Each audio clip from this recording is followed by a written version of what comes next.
Bismillahirrahmanirrahim. Alhamdulillahirrabbilalamin. Wassalatu wassalamu ala asyrafil anbiya'i wal mursalin wa ala alihi wa sahbihi ajma'in, amma ba'du.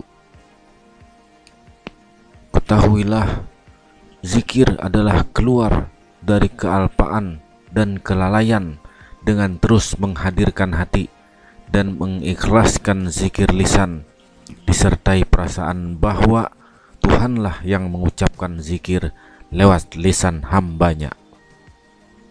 Ada yang berpendapat zikir adalah keluar dari lubang kelalaian menuju angkasa penyaksian, disertai perasaan takut, cinta dan rindu.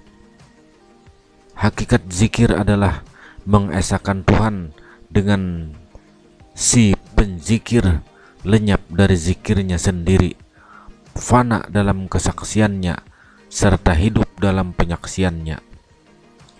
Ia menyaksikan kebenaran lewat kebenaran, sehingga Allah lah yang berzikir dan dizikiri. Dilihat dari sisi bahwa zikir mengalir lewat lisan hambanya, hamba berzikir. Dilihat dari kemudahan dan kemampuan yang diberikan pada lisannya, dialah yang berzikir mengingat hambanya. Apabila dilihat dari sisi bahwa Allah lah yang menghembuskan ingatan, dia berzikir akan dirinya lewat lisan hambanya. Dalam hadis sahih diriwayatkan bahwa Allah berfirman, "Aku menjadi pendengaran yang digunakannya untuk mendengar, penglihatan yang digunakannya untuk melihat, dan lisan yang dipakainya untuk berucap." Dalam riwayat lain, aku menjadi pendengaran, penglihatan, lisan, tangan, dan penolongnya. Zikir itu beragam, tetapi objeknya hanya satu. Ahli zikir adalah para kekasih Tuhan. Zikir terdiri dari 3 macam. Caranya, zikir lantang, zikir sunyi, dan zikir hakiki. Zikir lantang ialah untuk para pemula. Ia berupa zikir lisan yang merupakan ungkapan syukur dan pujian dengan mengagungkan nikmat dan karunia-Nya serta memelihara janji.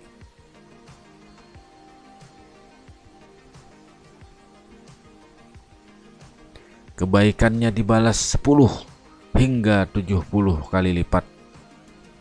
Kemudian zikir sunyi dalam batin milik para wali.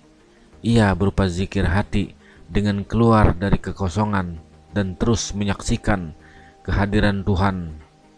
Zikir ini mendapat balasan kebaikan 70 hingga 700 kali lipat. Kemudian zikir sempurna atau zikir hakiki dilakukan orang-orang yang sampai kepada Tuhan. Ia berupa zikir ruh dengan penyaksian Tuhan kepada hamba. Kebaikan zikir ini dibalas 700 kali lipat hingga tak terhingga. Itu karena penyaksian adalah kepanaan yang tidak menyimpan kelezatan. Ruh berzikir mengingat zatnya, hati berzikir mengingat sifat-sifatnya, dan lisan berzikir sebagai kebiasaan. Jika zikir ruh benar-benar terwujud, hati ditempati zikirnya. Zikir keagungan zat Tuhan mengisyaratkan terwujudnya kefanaan dan kedekatan kepadanya. Apabila zikir hati benar-benar terwujud, lisan terdiam dan tak mampu lagi menyebutnya. Ia merupakan zikir tentang karunia dan nikmat Tuhan sebagai jejak-jejak sifatnya. Ketika hati lalai dari zikir, lisan berzikir sebagai kebiasaan. Setiap jenis zikir tersebut memiliki cacat. Cacat zikir ruh adalah terlihatnya rahasia hati. Cacat zikir hati adalah terlihatnya diri. Cacat zikir diri adalah kondisi saat menghadapi penyakit. Cacatnya zikir lisan adalah kelalaian dan patah semangat. Seorang penyair mengatakan, Dialah Allah, maka ingatlah Dia dan bertasbihlah dengan memujinya. Tidak boleh ada tasbih kecuali untuk keagungannya. Segala pujian adalah keagungan miliknya. Apa gerangan yang dicapai zikir hamba? Andaikan laut meluap dan seluruh lautan memberi tambahan, lalu zat yang menghimpun laut kembali memenuhinya, serta seluruh tumbuhan menuliskan pujian baginya, guna menunaikan pujian tak terhitung jumlahnya. Dia semakin disebut sebagai zat yang terpuji.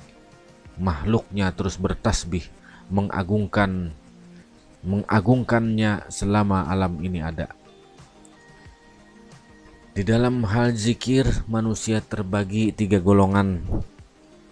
Yang pertama adalah golongan orang awam. Yang kedua adalah golongan orang khusus yang bersungguh-sungguh. Yang ketiga adalah golongan lebih khusus lagi yang mendapat petunjuk. Zikir golongan awam adalah permulaan untuk membersihkan diri. Kemudian zikir golongan khusus berada di tingkat pertengahan untuk memuliakan, dan zikir golongan lebih khusus merupakan tingkat akhir untuk menyaksikan. Zikir golongan awam berada di antara penapian dan penetapan. Zikir golongan khusus menetapkan apa yang telah ditetapkan, sedangkan zikir golongan lebih khusus lagi merealisasikan penetapan sesungguhnya tanpa melihat dan menoleh kepada yang lain. Zikir orang takut adalah terhadap ancamannya.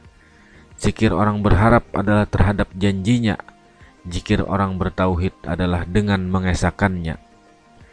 Zikir orang mencinta adalah dengan menyaksikannya. Dan zikir kaum arif adalah zikirnya untuknya, bukan zikir mereka untuk mereka. Orang arif billah berzikir dengan memuja dan mengagungkan. Orang alim berzikir dengan menyucikan dan memuliakan. Ahli ibadah berzikir dengan rasa takut dan harap. Pencinta berzikir dengan perasaan mabuk kepayang. Ahli tauhid berzikir dengan penuh hormat. Orang awam berzikir sebagai kebiasaan. Hamba tertunduk dalam zikir, ada yang diingat, dan mukallaf tidak punya alasannya.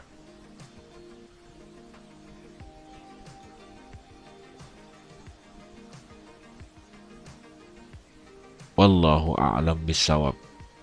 Assalamualaikum warahmatullahi wabarakatuh.